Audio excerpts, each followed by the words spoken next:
Γεια σας, είμαι ο Παύλος και σας καλωσορίζω στον κόσμο του Star Citizen ή ελληνικά στον πολίτη των άστρων. Το Star Citizen είναι ένα video game το οποίο δεν έχει κυκλοφορήσει ακόμα. Αναμένεται στα τέλη του 2015. Πρόκειται για ένα διαστημικό space trading και combat simulator για PC και μόνο. Και λέω μόνο για PC γιατί το παιχνίδι αυτό προσπαθεί να εκμεταλλευτεί τις καινούριες δυνατότητες των εξελιγμένων υπολογιστών μου. Με μια πραγματικά ξέχαστη εμπειρία στον κόσμο του διαστήματος. Το game θα έχει sync player γνωστό Squadron 42 και φυσικά το multiplayer κομμάτι, το οποίο βασικά θα μας απασχολήσει από εδώ και πέρα. Η συμπεριφορά και οι επιλογές των παιχτών θα καθορίζουν με δυναμικό τρόπο το παιχνίδι. Όλα ξεκίνησαν το 2012 όταν ο Chris Roberts, ο δημιουργός του Star Citizen, ξεκίνησε μια καμπάνια προβάλλοντας το παιχνίδι και γενικά το όραμά του σχετικά με αυτό. Ζήτησε τη βοήθεια του κόσμου όσον αφορά τη χρηματοδότηση. Και όσο η ιδέα άρεσε και τα πρώτα κεφάλαια ξεκίνησαν να εκπλέουν, στη δημιουργού εταιρεία φάνηκε ότι η ανταπόκριση του κόσμου ήταν τεράστια και τώρα που μιλάμε έχουμε φτάσει στο εξωπραγματικό νούμερο των 44 εκατομμυρίων δολαρίων. Ας ακούσουμε τον ίδιο τον Chris Roberts να μας περιγράφει το όραμά του για το Star Citizen.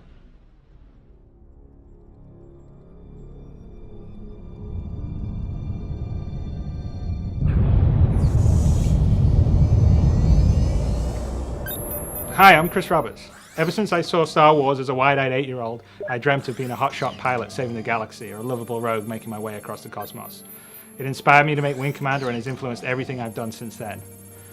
10 years ago, after 20 years of making games, I was burned out, so I took a break, but I never stopped playing games nor loving them.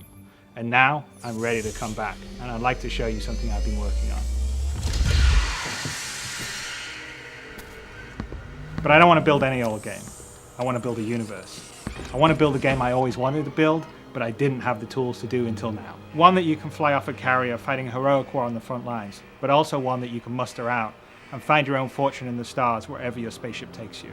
I want to be able to share this experience with my friends and fight against real opponents in space, not just AI. And I want this to be as good or better than any other game out there. And I want to actively push the boundaries of what you can do in a game. None of this would have been even possible 2 years ago. But with Moore's Law driving PC performance and cost and the gaming community embracing talented developers via crowdfunding, I believe it is possible today. I've never been accused of having a small vision, and so I thought it was best if I share my ambition with you visually. I'm pretty excited by how it's joined out, so why don't you come join me for a sneak peek?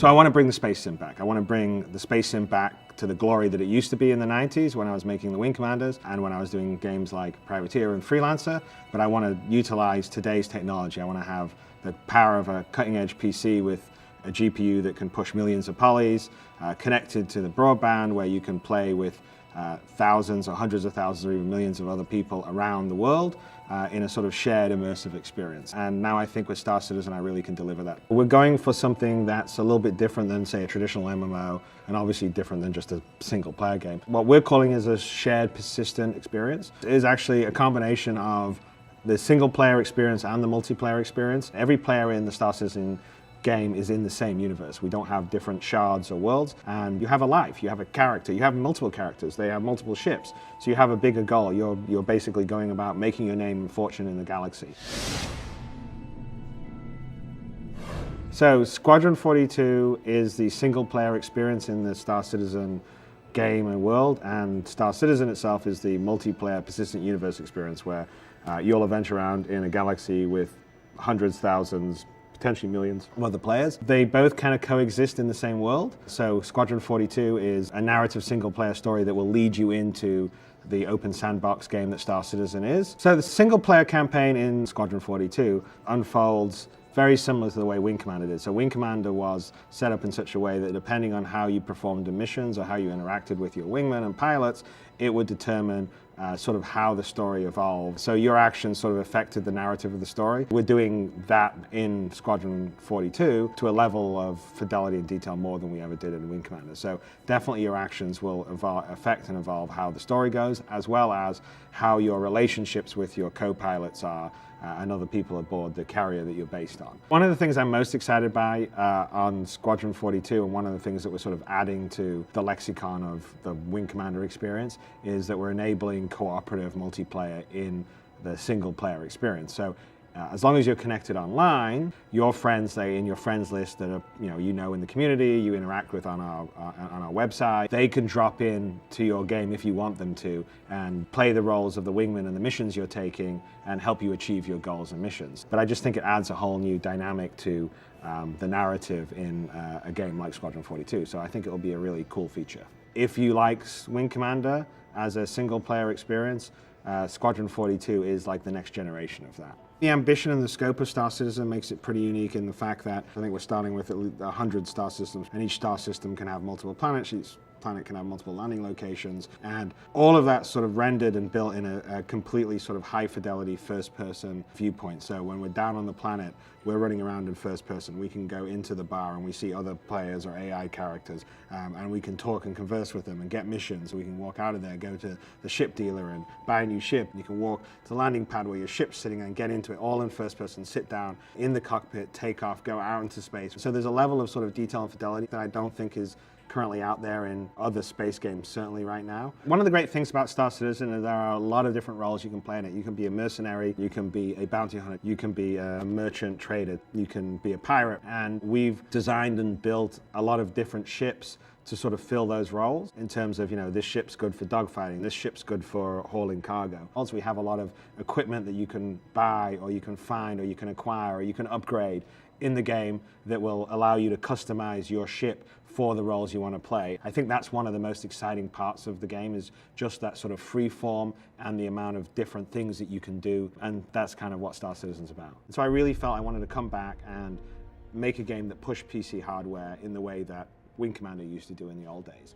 Power of today's PCs are going to allow me to do a much more immersive experience than I could ever do back in the 90s when I was making Wing Commander. The level of detail and graphical fidelity will just allow more functionality, a lot more detail in terms of the ships, so we can simulate the systems and the physics in a way that we never could before because we just didn't have the processing power. So we're supporting Oculus Rift, which is this great VR headset. That's the sort of stuff that you just don't see happen frequently sort of in the console world. PC is in my DNA. I think it's the most interesting platform because it's always evolving, it's always challenging you, and it's going to allow us in 3 or 4 or 5 years time to do totally different things with Star Citizen, because the hardware will move along and we can push it even further. If you love space sims, you love PCs, and you feel like this kind of game needs to happen more often, by backing now you're helping it happen. But more importantly to that, if you've ever wondered how games are made, what's happening, by doing it now, you're going to participate in that, you're going to see it. We have multiple updates on our dedicated site, the robertspaceindustries.com site, where we're describing what we're doing this week, how we built this ship, how we built this character, what our thinking is on this game mechanic or that game mechanic. So it's a real sort of insiders, behind the scenes view of the game development process. On top of that, beyond all this stuff I've talked about, we're going to be releasing parts of the game, modules of the game along the way. We're going to release the hangar module that is in August of 2013, and that module will allow you to walk around the ships that you've backed or pledged on the site, in the engine, see what they are, get inside them, check them out. Ultimately, we're going to enable multiplayer where other players can come in and check out your hangar. You can customize your hangar. This is where you'll be able to customize your ships eventually. And then in December, we're going to have the dogfighting module, which will be just standalone dogfighting in space. You can take the ships you have in your hangar and fight against other players, sort of more traditional deathmatch, matchmaking, or against AI, and you can practice and hone your dogfighting skills and give us valuable feedback in the balancing of the ships and the weapons. We can see how many players in one area is fun. So if you want to be playing parts of the game, seeing how the game is developed, having your voice heard and having your feedback, then you should join now rather than wait.